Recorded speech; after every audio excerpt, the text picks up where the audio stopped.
I got fired on my 25th day of sobriety, and 10 years ago today, on day 26, I woke up with no hangover, still sober, no job, and a brand new tattoo. My first one. I did not know what I was going to do on day 26.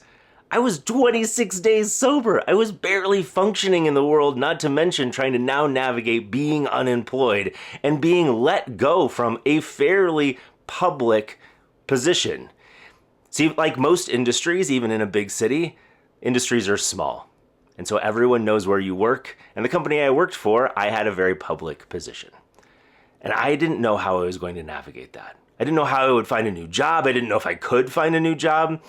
Honestly, I had a bit of a reputation. You see, the last 2 years that I had been working for this company had coincided with this shift in my alcohol addiction. And that was to start drinking like I wanted to.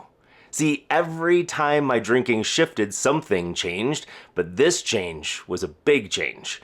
This was the change where I started drinking all day, every day.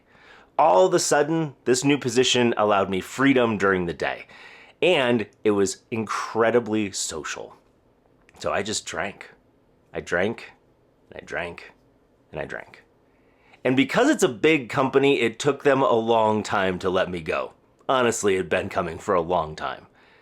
I didn't realize then how much this change in my life, how much this change of my sobriety coincided with getting let go would change the direction of my life in a similar way that kind of taking the reins off of my drinking had done.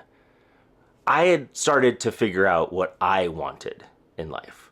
Suddenly, I was unencumbered by the thoughts of what I should be, and I started to look at what I wanted.